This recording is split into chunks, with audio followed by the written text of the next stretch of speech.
Hello la famille, bienvenue sur Congo Kispion TV, bienvenue à la chaîne Amia Makam, chaîne Impact P de danger. Merci de fidélité, merci d'amour, merci de vous allez toujours s'abonner massivement à la chaîne Oyo et Zoé Labino, l'actualité musique congolaise en temps réel. Pour ceux qui ne me connaissent pas et ceux qui me connaissent déjà, je suis le youtubeur, ton youtubeur préféré, c'est ici que ça se passe. Ici, on dit la vérité pour le bien de l'humanité. Me voici de retour pour parler de toute l'actualité. Bilabel, polémique, n'a Cindy le cœur. Qu'est-ce qui est en train de réellement se passer? Combat fallait côté sur la kati. Tout le belango awa. Marambuya Bilabel n'a Cindy le cœur. Qu'est-ce qui est en train de se passer? Koffi Olomide qui cherche toujours à exister à travers le buzz. Sorti naïe à la fenêtre et puis ça biso passi. Moutassa la biso banze magito rolora ba coucou. Moutassa la biso banze magito rolora ba embargo, etc. Et j'en passe. Ba gros bébé, ba bébé goût. Lelo. Ba comme il contester na diplôme à Zouane à Bordeaux. Tu vas que fouiller biso historique à Koffi. Si c'était quelqu'un qui se respectait, le couteau ça y est la biso, la musique à Congo, on va rechercher, on va rechercher. Et tellement à se respecter, tu vis une époque à Warrior. Quand on dit Warrior, on voit la technologie, on voit le numérique. Warrior, le bazar averti.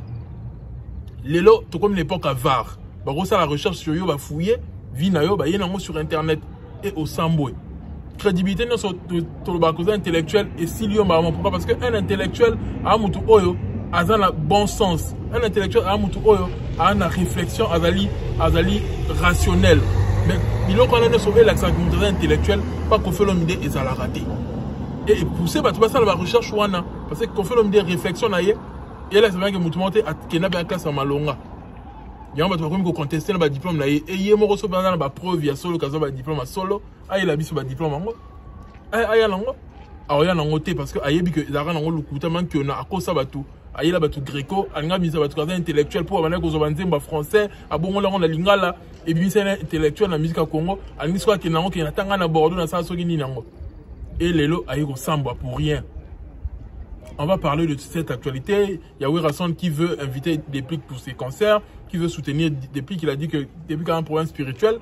On va expliquer tout ça. Est-ce que Werrason a un papa malamou? Lélo parce que on a ça 5 saban en aïe, tout le monde a fait ça qui visibilité pas à Bickinton, a fait si visibilité pas à Richie, a fait ça qui est Mouinda. Et Lélo c'est autour de Déplique. Est-ce que ça va pour la qui en malamou? On va aussi expliquer aux gens que Werrason a failli quelque part. Photo le bayango, Lélo Alexis monté en malade, mais hier, qu'est-ce qu'il avait fait? Photo analyser surtout Wana. Concert, il a fallu pour pas, n'a palais du peuple. Et créer moi polémique, au faire à Boyi, un concert à 100 contraté. Les bâtards ce qu'on ferait, il fallu plutôt, n'a même l'eau que faire. Il fallait un demi contrat, un demi concert, il a offert sans contrat, tout ça, le marmot faire à ça, la canine, les la pas maman Denise. Quand il fallait payer à sa bongo, il faut tout le bélango awa pour le bien de l'humanité et on va parler de toute l'actualité comme on a toujours l'habitude de le faire. Dédicace à toi, RK Redi Kemé Nakata Grenoble, président Pati qu'on a Lyon, Frère Dadi Massamba l'Italien Noir, Ligi Kalm Datskan on a défaut, Priscille Elou, t'as le cœur d'Arman, honnête au vu dans la Nakata Pologne, la Leli, the one and only, Maman Nena Dam, Mera Sungaka, Oumela Zara toujours Wana, Yayo Wana. On va regarder cette vidéo, tout ça, on a tout décortiqué, bah, dans son impact, pédologie, il y a danger. Tous les cas. Voilà, me voici de retour pour décortiquer l'actualité de la musique congolaise. Déjà, il y a un projet, pour moi, c'est le plus grand projet rap. Kabasele. 12 minutes et 5 rappeurs ébélés. Gaz Fabulous, plutôt, il a été un peu jaloux, le roi d'Aki invité, il a été un peu lésé. Du coup, après, il a clashé, il a sur qui n'a qu'à un projet, non, mon roi n'a monté dans la compte bancaire à $300. La vérité est que ce projet, ça devait être soutenu par tous les rappeurs. Parce que c'est un projet urbain, on a les aladés. Sointema qui a été soutenu par Pisson pour Abimana. Il y a une banane, 2 bananes, 6 bananes, boyebit. Il veut aussi à son tour donner le buzz aux artistes congolais. Et cette chanson-là a aujourd'hui un succès énorme. 12 minutes, mais déjà en quelques jours, il est déjà 300 000 vues. Et on voit comment les gens font des challenges sur cette chanson-là parce que les rappeurs se sont exprimés. Surtout par rapport les Talented Star, on est dans le TikTok, qui sont là, succès, on a participé. Et puis, les rappeurs, il y a talent. On sent que dans le Congo, il y a talent. On a couplé mon radio, on a été. alors on est le côté la poche au boulot au rouler la Porsche. Donc Barry moi bah salut Anna, j'avais même partagé ça sur mon statut. C'est énorme, mais gars Fabulous il te y bien attaquer projet na bango. Bah tu me souviens bah quitter bah un père bah quitter mais il est à se sentir lésé pourquoi on a évité. Bon game qui na bongo mais je vous convie d'aller écouter ce projet là Kabasele. Tapez sur un témoin en postant on a statut na communauté nanga pour que yo kango ba to linga musique arabe bo yo kango bo senti que un projet moko pour moi c'est lourd ko ça va rapper on y sur bongo sur un même projet 12 minutes et accroché bongo c'est vraiment à féliciter. Parlons de la commission de la censure. Aujourd'hui, je voulais que dans le belé loko parce que j'ai remarqué que l'artiste va comprendre le jeu à la commission de la censure. Que la commission de la censure a rappelé ça va dire buzz. Regardez le cas d'Héritier Watanabe. On devrait en parler. Aujourd'hui, c'est devenu difficile. Que nous avons accroché qui est dans TikTok et que clip n'en bimi, nous avons continué buzz n'ango et matasu succès ma casse. Le seul artiste où a rosa le loko wana, il s'appelle Fali. Bisono soyebi. L'artiste ne soit pas un problème wana. Ce que nous avons assez accroché qui est dans TikTok et comme il challenge etc. Tant que clip roya au moins il ralentir, on pleure yanzembo. Mais à l'époque aussi, il fallait souffrir de ce problème. Surtout aux mois 6 mois en arrière. C'est il fallait abimsara extrait à Kadena na concert, extrait à Mokex na concert etc.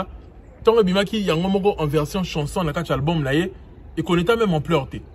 Et connaît même moi quoi par exemple Kadena et ça qui succès non mais succès il y a audio na kaka ya concert extrait à concert il y a plus que succès ya n'enga ça qui en version chanson na clip. Pour Nzemo ben et même album il y a Arsenal de belle mélodie et ça là Traveling Love biso to yebi azela nga et on aime de ça là pendant album qui est liboso. Ça c'est une vérité. Mais aujourd'hui l'artiste tellement qu'il a beaucoup de fanatiques, tellement que sa carrière est assise et comme que comme la facilité on a ceux qui Nzemo bien que ils ont encore un challenge dans TikTok et Golanda ti ba to ozelango ti clip bi ma peu comme sous succès ma casse. On a l'exemple de beaucoup de choses. Hein. Exemple, il y a les locaux. Il y a encore un challenge à Pamba. Gims a validé, etc. Tant que Bimi peut dans un clip et comme hit et comme tube à Makasi. Tozu Nzoto. Il y a encore un challenge, etc. Titi et Mati. Tant clip l'on hier et Mati sous succès. Mais Bati c'est belé bah au locaux à Naté. Tout le monde a Robin à ça là ne lâche pas. Il a bien à TikTok. Tant que Bimi son Nzembo et fouté. Nous raté non et ça lui flop. Peu d'artistes ont réussi et loko wana. Peu d'artistes. Mais aujourd'hui, Héritier Watanabe a réussi que Magoda et ça là on pleure dans le challenge de la Kikutu dans une version quand il y a un concert et bah qui s'est mis les sous. On voit comment ça est en train de prendre de l'ampleur. Mais à cause de quoi? La commission de la censure. Le fait qu'à d'autres ça Banzembo, bah tu pourras prêter plus attention à Banzembo. Donc, il faut changer de manière d'ailleurs ça la commission de censure. Parce que une fois qu'on peut qui s'inzem, pour ça constat on a une fois que la commission de censure a peut s'inzem, on et ils ont plus d'ampleur. Et là c'est nini. Et puis ça va tout ma casse artiste va comprendre que ah ouais, faut la bête l'eau comment reboyer pour toucher commission de censure comme ça et ils ont makambo dans leur visibilité. Comme ça censure bah mort et ça nini et comme il pète bah tu vas remis que ça gagne lango. D'où il faudrait que la règle à Sika, la mesure à Sika pour l'artiste s'exprimer. Soit boutique artiste, la liberté de s'exprimer. Soit la mesure parce que mesure on a recensuré à biloko et puis ça va sous ma cambo. Bon ça les l'autre côté en fait. Bah censurer qui zig senawa. Il y a zongit. Bah censurer qui dit mon boshi. A évoluer. Bah surtout va censurer va évoluer kak. Ils ont changé et l'autre côté. Dans boutique artiste va s'exprimer. Et moi aujourd'hui je suis très fier comment on a un héritier à Sangana Lobeso et PCA Makambo côté danse. Parce que héritier a ce problème là. Dans le bas on déjà. Et ceux qui ont orienté Lobeso bien, à continuer la collaboration d'Ina Lobeso et vont aider parce que Lobeso c'est quelqu'un qui a beaucoup de créativité. Il est très créatif. Hein? À Sali Kriwana Yemoko. Il n'a pas eu besoin de paroler à créer. Il est très créatif. N'a pas tout créé. C'est difficile. C'est Léo et Théayo. C'est Léo. C'est le scram. Et Théayo. Kala baninga bazo évoluer na poto. Mais ils ont évolué car en termes d'émissions. Brigade Yoana Zemounina Taba de Londres. Gatemene, Ola, Oli et Kangi. Brigade on débat, il y a poto, brigade à la créatif. Il y a un bébé qui a un projet, Taba de Londres, Benguié. Taba de Londres, il va comparer avec un Rebo. Rebo, comment unité de mesure à Bambassi. Rebo, on est star, il y a Bambassi. Vous voyez un peu? Brigade à Bettina Dadjou. Brigade quand on a un concert, etc. Moi, je suis moi CNN, pas Taïk. Mais c'est le haut, depuis il y a poto. Productivité, Zateka, Okomara, Masola Kala. Talane Baninga Baote Yayo. Et c'est un haut créé. Pour à jour, il faut créer. Soit au tika na vétéran, soit sur le lingo à jour, qu'on a la jour on a des missions T, ça la jour on a œuvre. T'as la brigade, à ça là peu d'émissions, peu de live, peu de ceci, mais bah œuvre on est solo bah. Les lolo ben sans zongi. Donc bah bon slogan là que pour la cimetière ma mission bah là c'est que n'importe peu au gros à la créatif. Si on continue créativité non, sur la rame ou quand on va parler, on va aussi là. Ma mission faut à la créativité. Félicitations à notre musique. La Moni Héritier Watanabe à rebondir. La chanson dansante. Côté au sous Fabregas à rebondir. Franchement, tant que artiste a sali ma bête, ou alors le sali ma bête. Mais ceux qui vont à rebondir d'une bonne façon, il faut féliciter. Fabregas, félicitations à toi. Parce que moi je suis très amoureux de moi la câble mère. Niveau Kangi Mouté Mananga Borozo Aïdete. Diego Maradona. Fabregas a yebi ko fou la musicien. Câble mère sous Kanachon, je vous convie d'aller écouter le projet de Fabregas qui va sortir ce 15 juillet. La ligne mission va dans la plus na art. Mais une vérité est que la rumba congolaise a souffert. Fabregas Moudaïgo, la Moussayango. Parce que quand je dis que ça a souffert par rapport à l'album Formule 7. Depuis Formule 7 et Bima, tu vas courir sur ça la rumba succès. Et ça a challenge, et ça a ce qui ça la marasouté. Moutouaye qu'on relevé des fiouana, c'est Fabregas. Héritier album de Eyokanaki, mais comment est-ce niveau net tu vas dire moi et comme bah challenge, tout va salir, et comme tu as millions de vues, et ça va quitter. Sur ce point-là, il faut te féliciter Fabregas. Il y a quand même qu'on relevé des fiouana, qu'on zone ça sous en pleurs il y a rumba parce que rumba est beaucoup faté. Et tu vois bien que la musique a fallu depuis ya et Boma Zouk. Pas je vois comme la musique a fallu Boma Zouk. Zouk est quand on a sauté banat comment la musique a fallu. On préfère pas bien la musique a fallu que pas bien Zouk. Mais quand même rumba la mission est à base. Ils a base et c'est un qu'on modernise et c'est un côté là on va mailler les moussous et voilà, félicitations à Fabregas à rebondir d'une bonne façon. Tu ligne que ma mission base à la plus dans ma œuvre que dans la polémique. Et ça la mission bien parce que toi on a pour ça que toi au ta barre, toi qui est pas faite, toi on a plus de contenu à reconsommer. Et ça l'aura bien diversité dans la musique congolaise et musique dans le bar toujours et ça relais, bah quand je copie ça la relais et ça la bien pour la évolution, il y a culture congolaise. Toye na makambuya Werason. Toye na makamba Werason. Werason qui parle de déplique. Déjà Werason a ça la bien. Faut te féliciter que bananaye a linga bangote bachola. Et ça la game mawa comme c'est vraiment le bakango Nicolas a fallu mais fallait qu'on aille mon côté. Mais pourtant ba ne peut ba yebani ba ne ba ça ba succès. Mais à un moment que ba ne faut pas tout taper sommet. Pour ba on va tout à sommet. Ba on a reconnu en Afrique, reconnu dans le monde. Et ça la passe comment la ba ne ba limité. Et la faute n'a été où raison appelé ça et coquille. Mais azala na ba na o ba détermination moukié. Si c'était pas l'actu du net, est-ce que tu as yeba que faire égaux la zone qui maison mère avant qu'on t'a quartier la tête. La zone maison mère. Tout le baron moi j'avais dit ça, j'avais fait l'analyse ici. Tout le monde que faire égaux n'a jamais leader. Abotamana la leadership pénaté à forcer qui leadership. Pour preuve faire égaux là alingara la batou à qui les marquis et s'imiter et à zone naïe. Mais fallait pour pas à Boya il a les marquis. Alinga Bimayemo parce que c'est un leader. Abandar des leader na talent latent. Et azo quand tu es un leader.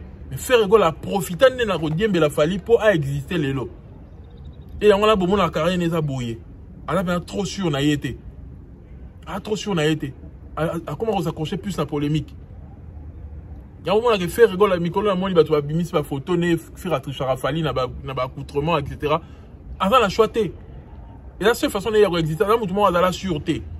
Et oui rason tant ata la bongo et ça arrive pas si comment là que bano ba uti pa na ye bazo ba rater cible. Il y a aucun bien likolo makasi. Et pour toi ça une visibilité il y a makasi koleka. Exposition à maison mère et les gars qui exposition à quartier latin. Donc ce qui le fallait un leader koleka batunyo ça, il faut qu'on félicite Fali parce que exposition à quartier latin da mouké par rapport à exposition à maison mère. Maison mère là qui plus accentué la maison mère.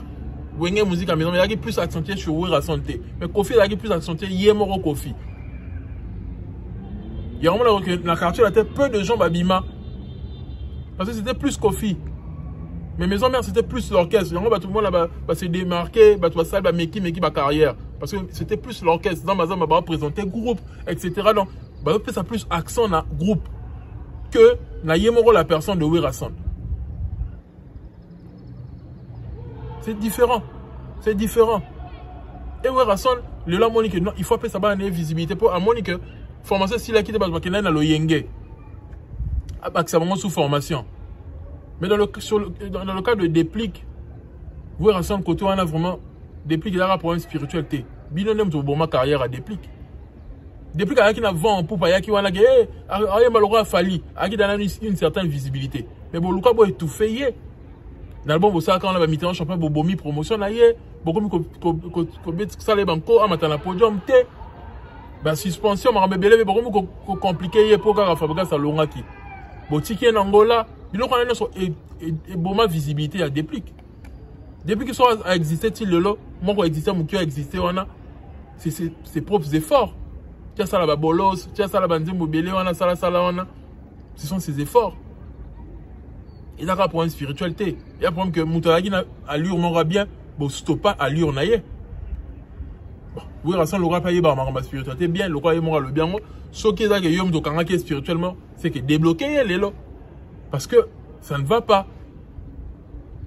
Moi, j'ai juste peur que Déplique aille aller là, à se révolter comme on va attaquer. Oui, raison, le problème spirituel, son neni. J'ai peur de ça. Pour Déplique, il y a quand même coussé. Alors, très impoli. Mais ce qui est vrai, oui, raison, au bomi talent. Il y a qui moutoumoro, il y a comment on compte dans talent na yo. Il y a qui moutoumoro fallo créer label. Des rituels dans ça album sous couvert, il y a oui, raison. Il y a aider bango makasi. Mais quand on a plus de visibilité, on va s'affronter na yo. Après ba zonga sous peme na yo, on peut savoir ba muinda, on peut savoir ba ntaba, on sa soki ni nango. On a qui moutoumoro fallait bouler bongo, mais vous avez qui na pour ça ba tumsu ba bénéficier na corps puté. Moutou a sali ki ba musique congolais ba zo corps lelo, c'est Fali. Ah fongoli corps, fongoli jeu. Ba tout ba comme ba leader, c'est Fali. Après c'est tout cop. Mais ba vieux on a sur la ligne ba tu vas zo cop té. Ba sponsoring les aka bango, ma ramener les aka bango. Ba li rambo aka bango moko. Mais aujourd'hui avec l'arrivée de Fali, on a vu toute une génération est botami. Ba tout le ba comme une liberté d'expression, ba tout le soit comme vivre la musique. A fongoli ba tout cop. Donc on doit le remercier pour ça. C'est un grand monsieur Oyayel Bisso, marma bien la culture Nabiso. Parlons du concert au Palais du Peuple. Le concert de ce 16. Bon, moi, que tout royo, bah, coquille qu'on dit, mais la fallite pour wifi zate. Il fallait hésiter pour un concert parce que Ayedi, gouvernement congolais n'est pas là. Ce qui fait à Salimo Caprice, bon, bah, c'est dans la Caprice à faire. Ote, au cause à Yomo, ote, faire, et puis bêta. Mais ce qu'il fallait un demi-tour, ça veut dire que le gouvernement congolais comprend valeur à Fali, bah, boy, concéder dans la Caprice à faire. C'est de ça qu'il s'agit. Pour faire un caprice, que t'es pour niquer, on peut faire les bochanga dans ma francophonie. Tu es bien sala ou est sala. Et bien ça va goûter c'est. Et bien ça va vivendi, tu connais tu vas libosa vivendi. Quand ça évidemment libosa vivendi, c'est ce qu'on a posté déjà. Vous voyez un peu. Et là à côté il y a Arc de Triomphe vivendi. Sauf que la Champs-Élysées on a raison. Si quand il y a Arc de Triomphe vivendi. Vous voyez un peu. Donc, il faudrait que tu comprennes que Fali Poupa, c'est quelqu'un qui veut le respect. C'est une star. Abundi pour abîmer sa musique au niveau international. À ça, il travaille mort acharné le bilan un bilabel. Il a travaillé dur. Parce que au niveau international, il y a des efforts qu'il fallait fournir. Pour avoir une image Afro Nation, Yangwane Betamien, Fali n'était pas là. Il y a eu Inansbi, félicitations à lui. Mais on a vu comment les gens dansaient sur la musique de Fali, Batoun Sokarabo. Batoun Sokarabo. Qu'est-ce qui s'est passé? Il est devenu tellement l'image de la musique africaine que, Atazate, Ombre Nezo Zalara Wana. Fallait un abino. Atazate un abino. Parce que Atiki ba œuvre Yamakasi. Atiki ba œuvre Yamakasi dans la musique congolaise. Atiki ba œuvre Yamakasi. Donc il faut la respecter. Tant qu'il y a un débat que, oh non, Fali, Andimi Gobeta Ofele, faire aligner des contrats. Non, il a Sony Moutelo Bissaba Gaulois. Il ne va pas jouer sous des Navagoula, Laura Balamama. Il a Sony. Fali ne peut pas venir à la télé qu'on l'est là. Fali n'a jamais fait ça. Fali n'a jamais fait ça. À côté un peu de ma problème à producteur. Le producteur a dit la série il fallait lier 30 000. Fali pas coûter un problème à Keiboye, Simbite, Azongibo et tout ça, mais les latins. Parce que c'est un homme. Mamba il a raté. Mamba il faut assumer. Tant qu'on dit ma contrat, au beto fele. Base Elisa, ok, bah, son bon on a sima. Tant que Lyon a maïl. Lyon a 24.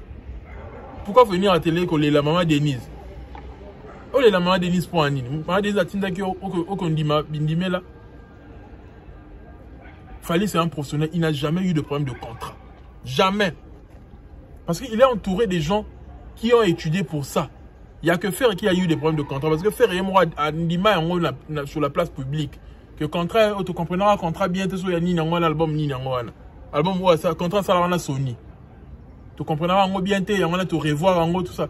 Vous comprenez bien, vous comprenez bien, vous avez une équipe où il faut pas travailler, bah vendre, battre la solo avant un rondiment. Mais vous comprenez c'est parce que tu n'es pas un professionnel, tu ne veux pas t'entourer des personnes qui méritent. Musique à Congo comme un bongo. Aux yeux, comme star, on le dit que ah, Mouninga Nomo va comme un secrétaire général. Oh, comme un Sogina Nango. Non, il faut prendre des gens qui ont la capacité de faire ces choses-là. Nous devons gérer le barrière social. Il faut un mouvement Ayebi, social management. Ayebi, bilo ko wana Ayebi ko gérer ba page, Ayebi ko ça maramutu. Faut que bateau bateau mérité. Vous voyez un peu? Faut que bateau bateau mérité. Seul côté, dans ce phénomène musicien, bateau bateau mérité. Par exemple, dans l'Italie, instrument, ou bien dans l'Italie musique, bateau bateau mérité. Si vous êtes chanteur, tu vas chanter pour moi la maman qui n'a pas moi. Bateau bateau bon monté. Bateau bateau par rapport à talent. Écoutez, on va les cas politiciens. Pour la politique, bateau bateau car azubo et bateau moutou, la ministère moi boy moutou. Aïe bien l'autre côté, mais bateau la ministère il y a enseignement. Aïe bien l'autre côté. Ouais, il fallait bateau la ministère la culture, bateau la ministère so gagne. Mais côté on appelle sous organigramme, on a fait ça bien. Que l'orchestre, il faut secrétaire à la moutou, aïe bitel, faut moutou tel. Il y a un moment là qu'il fallait ça n'a pas problème il y a visa et banine parce que moutou a joué un rôle important et puis moutou a aïe bi maramba salle.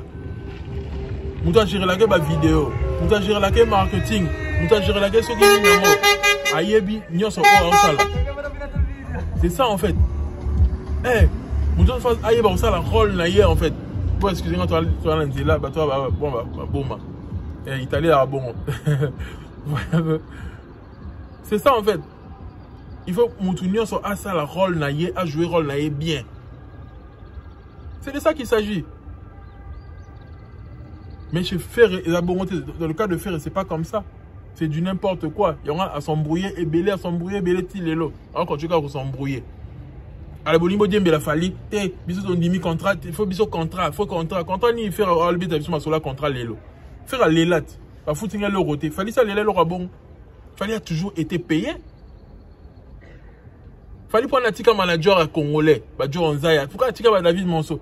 Fali il connaît la valeur de son métier. Je suis encore tombé sur la vidéo, tant fallait alors que non m'a sa musique. Alors, il y a un roman quand tu vas sauter, tu vas le côté. Ah, il connaît sa musique. Connaît sa musique. Bona boy. Voilà un peu. Connaît sa musique. Alors, à Kinara, à côté, on a été. fallait akena ben à côté que à lobby il faut pas comprendre que musique est un métier auto gagner là on bon neni ni yo o gagner bon la musique na yo au moins niveau mort boy o senga ta moi $1000 car aucun des studios ah mi tout na c'est bien la musique en bon gagner ni so o beta matolo na ba $1000 ba matolo ba 500 ba 300 faut comment que ça on se retrouve la musique na yo tant on se respecter beaucoup télé bo so peu normal et ça que non tant on cabelo na montant mort boy pe que ozo mériter. Jamais quand il fallu na bureau no puis ça fallait $1000 au salon en côté. Au salon en côté. Oh, ça biso biso Congo qui soit kabela biso ba 500. Bon ce qu'il fallait au kabela 1000 carabo, PC ka 1000. Non, on peut que les cas parce que au moins les gens à se respecter. Alors mi connaît c'était pas na yo. Parce que l'autre ça la respect dans le quoi. So beta mutumo tout le temps à obayer yo. Tiens on quitte sur la montant mo boya c'est ma casse. Mais so c'est la réalité jour il y a les problèmes. Ah t'es on a ça tel problème. Ah à mon avis, Mouto était assez respectable. C'est ça le message de Fally. C'est parce que c'est quelqu'un qui avait compris la valeur du contrat. À comprendre un autant. Bah, on va comprendre un autre, Matali Bango, mais Fally avait compris la valeur du contrat depuis. Et Lelo, il en profite, il est en train de bénéficier, il est en train de récolter les fruits. Il y a compréhension, il y a industrie. Lelo, à quoi tu concerne le Yengete? Il ne l'a jamais fait. Ce qu'il fallait à l'époque, il y a un contrat dans la scroll. Époque où tu as un bon gros dans les lotés. Bon, les lois, on dit un contrat au fait. C'est vrai qu'on dit un peu que la scroll, n'a pas de commune, c'est car il y a un bon en Mickey, 100 000 scroll, on a proposé pour toute l'année 50 000. Pourquoi fallait refuser ça à cette époque? Il y a un bon gros dans les lotés. C'est parce que quelqu'un avait compris la valeur du contrat. Vous ne pouvez pas mettre Fally dans le même sac que Ferré, parce que Ferré a ça la concurrence n'a Fally. Non. Ils n'ont pas la même compréhension des choses. Ils ne sont pas au même niveau. T'as Fally place il va benguer Yves Saint-Laurent. Ferré ça comment Bissika wana. Ferré d'ailleurs artiste ni les gens ni na mouné en Afrique a benguer le roi Angélique Kidjo na projet naé. Ça vous dit rien bilo qu'on a nyoso. Balo ba mino ni pour comprendre. C'est comme ça en fait. C'est ça. Se comprendre, il faut apprendre. Musique, il faut oser entourer na batu o bazo la ki sa yonze là. Ce que qui dit bah matali yo, batu bazo évoluer ba gagner mbongo, ba gagner gros, ba ko riche. Yo ko o tika na matolo vi na mbiba. C'est de ça qu'il s'agit. Fally dans le studio, tozi la projet naie, tozi la paix Stade de France toujours. On attend la suite. Qu'est-ce qui est en train de se passer? Mais pour ceux qui sont à Kinshasa, allez au concert du Palais du Peuple. Fallait comme rare. Fallait comme le roi diamant pour le rotango. Ils ont mabisi quand ils ont sauté. À perle rare. Donc, vous profitez, vous qui est dans concert, wana, vous tournez sango. Et au sein, la bonheur, il y a musique congolaise. Parlant de l'actu du net. Avant de chuter dans ma label. L'actu du net, déjà, version la bango au baïko mi lelo. Il y a beaucoup mis sa Fally, il y a la vérité sur Fally. Et la version la bango originale. Dans le banini. Et là, bango est solo. Bah, rappelez des bongo. Jean-Paul Kilomotto, il s'est mis derrière Kazara Warrior. Amoutou, oh, yebi grandeur à Fally. Bah, semblant, on a ça, là, on a attaqué Fally, tout ça, là, pour attaquer Bilo, c'est une façon. Il y a Rosalaka dans la game. Et lelo, avec l'arrivée de Mumbaya, Nakachina Milo, Nabango, Mumbaya qui n'a pas voulu qu'on se salir, à comment on va attaquer Fally, a changé Bango idéologie. Ndengenga a changé Bango idéologie à l'époque, en 2018. Histoire va changer en côté. Faut le Bango awa. Actu du net a commencé l'internet en attaquant Fally. Moutou comment à ça là que va changer, va comment recourir sa Fally. Si va qu'il na Bercy, va créer une relation là, va Kelly chanson là, va nyonso. Il s'appelle Congo Kiss. Bah il est bien en conscience dans Bango place va Zali. So bah on a mis ça va tout, mais conscience bah encore ça jamais. C'est moi. Congo Kiss. Tellement quand on a milieu na Bango, est-ce que non, bon il y a une vérité sur Fally, bon ça a semblé pourquoi. Tu commences à bon tu peux ça dans réflexion, tu crées un groupe à réflexion, tu crées un groupe à réflexion, constant le matin témoin. Groupe à réflexion ça a créé pour la Bongo, pour la Ngai Congo Kiss. Tu crées un groupe à réflexion, tu as ça analyse, Bango va jouer analyse, bon mais Bango likolo. Dans la salle émission là Bango une fois ou deux fois, ça va. Mais le reste des fois, tout le monde vous a un groupe de réflexion. C'est comme ça. Et Jean-Paul Kilombo ne parlait pas. Mais Jean-Paul Kilombo, je vous confirme que la vérité, et là, il y a solo. C'est juste que ce sont des gens qui ont manipulé. Quand on a bien beaucoup, bravo. Qui ont manipulé maintenant que est-ce qu'il ne sous bien été koto. Pour le même changer le bango sous baké dans le ferré. Mais sachez que vrai bango ni nde o ba sala o. Vrai bango qui bango ya solo. Et ça que bakumisa rafali ba yebi grandeur rafali. Pour preuve biso le baki que la communauté ba sala jeu mon boye et on créé équilibre entre fer et nafali. Tout le bango de ya awat. Ba toi suivre biso attentivement. Ba yebi mamna loba. Et ils ont avoué ça. Que soit qui moussala na ba jazz ya recréer équilibre entre fali na ferré. Ba yebi que faire dans la continuité, à dans les côté, à dans les monter comme c'est grand par rapport à na fali ou à la plus grand que fali. Ba yebi ngo mais bah créer toujours équilibre mon robe pour la diminuer fali aobi na ka ndenge wana aobi na lokwa ba créer la fali comme mon robe soki na ngo wana ta bazanga argument ti ba comment ko c'est la fali makambo oh papa ne za kali et comme na so les za kali papa ne za soki na ngo za soki na braza soki ni na ngo wana bon niveau ni atu net akoma ra sérieux wana parce que avant que zanga argument ya rozala ya replacer yango face à fali.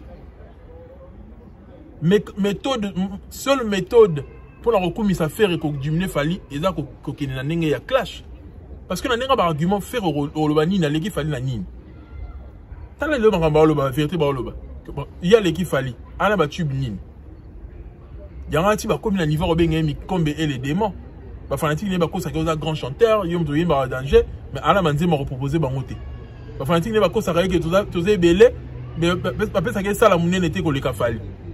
Fallait pas parler la défense, mais on va quoi repérer parler la défense. Il n'y a pas quoi ça va dans un grand chanteur, mais après ça va tube. Dans ma zone, ça entre bango. Mais comme les démons, quand il fait, et puis si passe. Et quand il est pendant il a tiré pendant. Jean-Paul Kilombo a mal au bama, bé mon baliwana.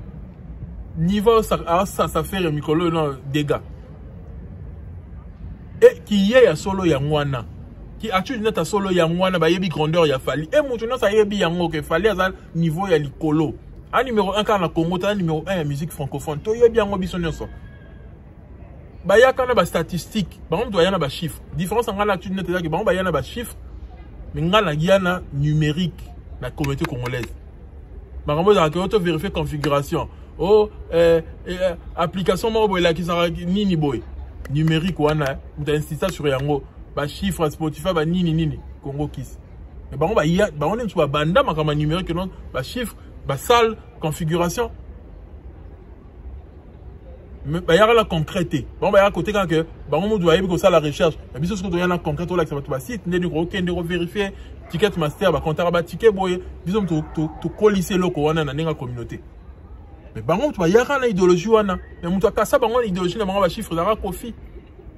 Parce que là, en faveur, il y a Fali. Mais il y a une vérité. Il y a une vérité que Fali a au sommet. Il y a une vérité. Vérité en Wana. Que Fali a au sommet. Donc, oh, ça, la Wana, lelo. Et là, qui bango, il y a solo. Il y a reconnaître grandeur à Fali. Et là, qui bango, il y a solo. Attends, lobby va bon, na bango. Attends, lobby va sali soki ni nango. Mais bon, il y a que. Vérité là que à tout net bah yebi que Fali c'est le numéro 1 c'est le number 1 bah yebi que faire assez l'autre côté devant Fali bah yebi yango mais bah ça là toujours il faut fausse modestie pour nos artistes sur la ligne parce que c'est ça le problème avec les artistes congolais sur comme ici Fali bah yimi il faut ça la moi loko mo bobo créer moi loko mo équilibre mo bobo qui sera Fali bon di marquette bon di maïté bon ça mo ba semblant mo bobo pour là bon quand on a bien la bango nyonso so comme ça va faire tu biso boy artiste congolais oro komela ba yebi au Congo Kiss a répondre yoté pas yebi oh sono makasa Fali yete mais attends comme ici attends le biba vérité to lo vérité awa que fabrica ça ndemuneza kitoko nini boy attends le binyo so wana ba on ngote ba on nka mukolo lo ba que Fali a kosa ka bato ala numéro 1 T ba on ne koto na ba bekelo maboko makasi.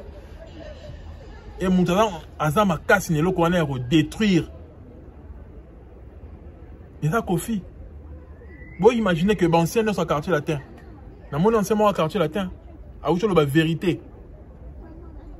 Que Fally Ipupa a qui très spécial dans le quartier latin. Même si on a dit qu'il fallait na bango. Dit qu'appelle la Stomy, dit qu'appelle la champion. Tant qu'on fallait ça vocal dans Nzemounaye, alors que tu courant tes confirmes dans ça là on a fallu dans studio. Tant que yoka vocal a fallu dans Nzemounaye, ACP la makasi. Aganga. Bah Michel à l'équipe a expliqué grandeur a fallu dans le quartier latin. Mais pourquoi l'artiste tu me sois quartier latin ba quoi rolo bango té tout haut que Fally Ipupa a ça là parcours spécial dans le quartier latin. C'est parce que Kofi à cause de bango virus wana. Kofi a la seule méthode kaka pour la réunir Fally, faut que ça tout virus que fallait mutu mabe, fallait linga bo mangai, ngam na bimisa bino tala ndé moi na ngamo ka comme otanga mbeli na Mukongo. Mais côté le Fally na battu bo le kendeni. Ala banze mon Afrique obino bo na ngote. Il faut boyini ça kaka. Et on va créer les Fally réputation mon boyer, va créer les makambo belé ti le bazo linga ba yimi ça y est. Pour comme alors Kofi to linga musique ne mais yemo mutu to linga raete. Ba là tisi Fally image ya main noire. To yemba la mort le makambo ya mbila belle na Cindy. Et là que ça li Kofi passe na ba na ba Cindy wana no social bango passe. Et là ka débat ya mbila belle na Cindy te. To yana débat wana. Mais là le fait que Milabel a confirmé que Fally azalaka main noire té. Et là répète si pas si y a mwana que Fally azalaka main noire té. Pour na commenter comment les balati ça va tout balati ça Fally image que y a des main noire, y a des dans ça que makamba bato simbaté. Et Milabel a confirmé que non, main noire ezalaka yété, main noire ma casse la Kofi. Wa que na ko funi l'ambassade à Suisse pas visa té. Azana ba preuve. Et quand on a essayé maman repasse. Et si Kofi est arrivé au niveau relatif ça Fally ber wana nyoso que Fally a sa main noire, c'est parce que a ça la main noire et belé. A Kompika vieux Jossar à l'époque ba qui n'est pas toté, a Kompika va te belé. A Funda va te belé ko fait le milieu nga sala wana. Ayi ma masala et le ya mi benga ka songa mbeli. Ma kuta a Kompaka que ala songa mbeli te. Mouvement là ko le cahier qui est Fally. Tant ce qu'on m'a ramené aussi, il faut la tango Fally parce que nous avons dit qu'on les kanga indé parce qu'il y a ami ben à son gambélit. Qu'on fait le midi, vers les séqués, mais qu'on a changé comment on appelle ça, on a côté en moi swag, vieux corne. Et tout le monde les lycées, comme c'est vieux corne. Vieux corne, ma séqué. Vieux corne y est. Alors baga son gambéli, va mettre à l'écofité. Donc il y a sommet, il y a sommet. Parce qu'on est d'ailleurs collé dans le combat Fally. Vous comprenez, il a moins flou. Il y a sommet à sommet. Donc, il y a trop compliqué, bah, tu vas vivre, il y a trop compliqué, bah, tu vas vivre, il y a trop à main noire, il y a seul faux à la yo, kaka. Pour y a son embelli. Est-ce qu'on est là, à comment on accuser Fally? Et ça, clair. Il dit ça, il nous montre clairement que Fally n'aime pas les kinga lelo. Donc, il y a même qu'il y a une ambassade qui est compliquée, biso. Il y a même ça que, au lieu de la belle mesure en côté. Il y a même ça que, boy, ma ramène simbaté. À l'activité, clairement que, il y a Fally n'aime pas au sommet lelo. En disant cela que main noire et zaïe, ça veut dire c'est le sommet, c'est lui Fally. So il y a d'abord compliqué mutuna visa, il y a d'abord compliqué mutuna maramunion so. C'est que c'est lui le sommet. N'a pas besoin de comprendre. Il y a son gambeli. Ce qu'on dit ni mutua, il y a son déjà au sommet. Mutua dans la scène yo a compliqué on deni. Il y a son gambeli. Et là ça passe n'a pas propos un bilabel yangwana. Bilabel ça souka esprit à maman wana. Alors barami qui te ba salika eloko moko mais taninga asisi Kofi Mayele. Aboy ko totanga combat Cindy. Déjà débat wana est un faux débat. Faut tout le bango clairement. Débat wana est un faux débat. Quand Kofi n'accepte pas que les gens le comparent à Fally. Kofi le bakinga dans la tant d'années de carrière, beaucoup comparé à Fally té. Ndenge nini ya linga comme ça Cindy à moto à l'équipe Bilabel. Nena continue de battre le baké Cindy à l'équipe Bilabel. Et pourtant ya linga te pas comparer yena Fally parce que y a sali carrière moulaï boyena boy. C'est illogique. Moi côté to comme ko douter na qui intellectuel à confiance. C'est illogique. Moi Kofi n'est pas abimi zo bamba moko a comme ko ça là que batu ba comme redouter na ma ramener ko luka ba recherche sur le diplôme là et tout ça parce que Bah, la cohérence est athée. À la diplômé, à la universitaire, mais à la tellement la bassesse que les kakous, tu vas senzi, ou bah, qu'il a classité. Bah, il est très. Comment vous expliquez ça? C'est là que les gens doutent. Il y a qui est intellectuel à Kofi. Yo le barake ba comparer on a falité. Mais non comment tinda ba tu ba comparer Cindy na Bidabel. Cindy a salé l'autre côté na carrière na ye. Ala ba nzembuté. Fali kutu a leki yo. Dans la carrière na ba nzembu na Afrique koleka yo. Ala ba rumba ou traverser frontière parce que tu ko va prêtre na rumba ba to robo ya ngote. Mais la rumba ou traverser ba frontière et là fali par rapport na o ya yo. Yo a plus na ba générique à l'étranger. Fali quoi dans ba générique na ba rumba. La chanson d'amour, où il traverse la frontière. Fallait avoir la certification pour les cailloux. Fallait avoir la notoriété. Amia Macron, la salle, nous sommes à l'équio. Mais au lingarate, il y a l'équio. Mais moutou, Cindy, on a nous sous tutelle na yo. On a salé l'autre côté, au côté reba l'équio pour reba qui n'a pas été bandé mounaye. Il y a qui n'a pas été bandé mounayo. Il y a pas mettre comme ça, yo, il faut zala. Yo, kofi, faut zala. Mais au lingi quand même, ton nimake. Moutouana à l'équipe Bilabel oazana banzembu et ba tube il a tourné en Afrique. Ba Nairobi, banzembu belé. Masili nyamubale azana ba hit en Afrique.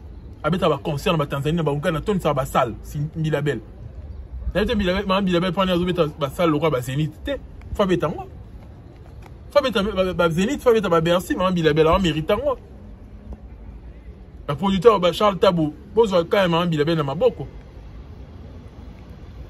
Il y a un moment où tu vas passer il y a Bilabel, challenge. Voilà la façon de mettre des flèches. Avec qu'on fait des flèches. Voilà flèche. Fallait là, moi, si on a en solo dans les réseaux sociaux. Voilà, il y a flèche à zui. Fallait y avoir bilon et ça va passer. Moi, si il n'y a pas bilon et ça va passer. Moi, là, bête flèche. Moi, Bilabel, ça va hit. Bisous, so yebi. Si vous avez l'autre côté, vous avez un si vous avez un il y a Kofi, alors vous avez un monté. Vous avez beaucoup de gens qui ont un auto. Vous avez comme unité de mesure. Vous avez un artiste féminin à l'équipe Azate. Azate. Si vous avez un si tu compares si vous avez un Thames, est-ce que vous avez un cours mort, dans la catégorie mort, dans Thames, est-ce que vous avez dans la catégorie mort, Aira Star, dans la catégorie na bangote. Rebo kuta na kamwa kuta fanatique ya Rebo. Bon mon ngoma seki.